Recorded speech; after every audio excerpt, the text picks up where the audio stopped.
उसके बाद एनसीईआरटी का क्या करना है? देखिए, एनसीईआरटी कायदे से जिस उम्र में पढ़ लेनी चाहिए थी तब तो पढ़ी नहीं हम लोगों ने, है ना। एनसीईआरटी पढ़ने का मौका जीवन में सबको मिलता है शुरू में, लेकिन उस समय आइडिया नहीं होता कि इसका महत्व कितना है, तो उस समय तुमने पढ़ी नहीं।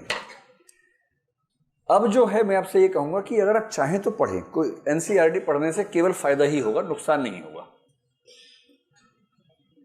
अगर चाह रहे हैं, इच्छा है, पुस्तकें भी हैं, समय भी है, मन भी कर रहा है पढ़ने का, तो पढ़ लीजिए, फायदा ही होगा।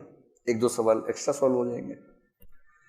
लेकिन अगर आप पूछें कि एनसीईआरटी पढ़ने की जरूरत है या नहीं, तो मैं कहूंगा जरूरत नहीं है।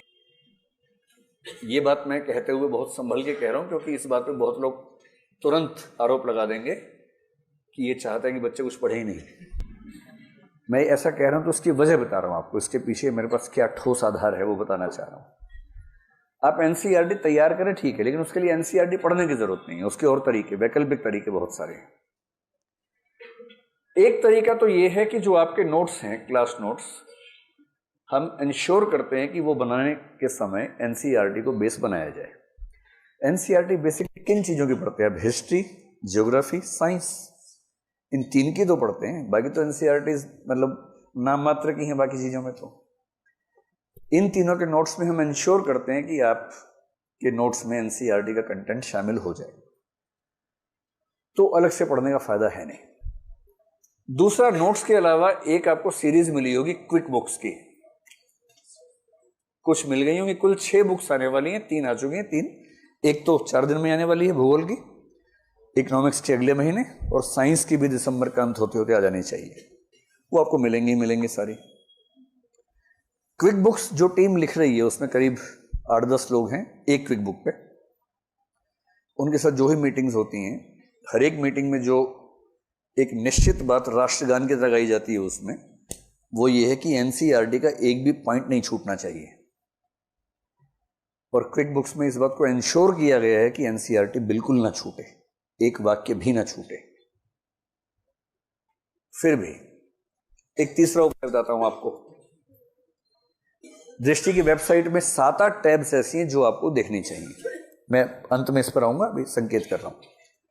अगर आप दृष्टि की वेबसाइट में हिंदी वाले हिस्से पर जाएंगे तो उसमें एक टैब आपको नजर आएगा जिसका नाम है एनसीईआरटी। कभी इस पर जाइए, इसको क्लिक कीजिए, बड़ा मजा आएगा आपको क्लिक करने पर। जैसे ही आप क्लिक करेंगे, किया क्या है, करीब 8-10 लोगों की टीम ने इस पर 3-4 महीने काम किया, और अब करीब 15 दिन का काम बचा हुआ सिर्फ इनका। उनका टारगेट है कि 30 नवंबर तक काम खत्म हो जाएगा। आप जैसे ही एनसीईआरटी के अंदर जाएंगे, सारे सब्जेक्ट्स के नाम लिखे होंगे, हिस्ट्री, ज्योग्राफी, वो सब लिखा होगा। सामने क्लास के नंबर लिखे होंगे, जैसे हिस्ट्री क्लास 6, 7, 8, 9, 10, 11 ओल्ड, 11 न्यू, 12, ऐसे लिखा हुआ। अब आपको मतलब जो मैं कहना चाह रहा हूं, क्विक बुक या पहले क्लास नोट्स पढ़ लीजिए अच्छे तरीके से। क्लास आपने की भी है, खुद लिखा भी है, पढ़ा भी है, समझा भी है।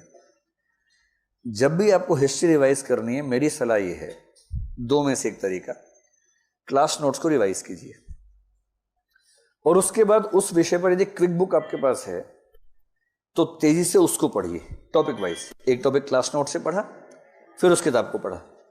उस किताब में शायद 8-10 पॉइंट्स आपको ऐसे मिले जो क्लास के डिस्कशन में मिस हो गए होंगे, उनको अंडरलाइन कर लीजिए केवल। अब टॉपिक तैयार है आपका। आपको केवल चेक करना है कि ऐसा तो नहीं कि एनसीईआरटी मिस हो गई हो आपसे।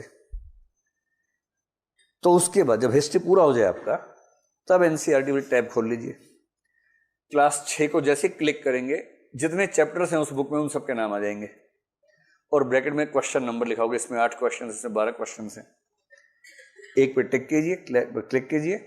6ठी क्लास की एनसीईआरटी के चैप्टर 1 के सारे क्वेश्चन आपके सामने हैं।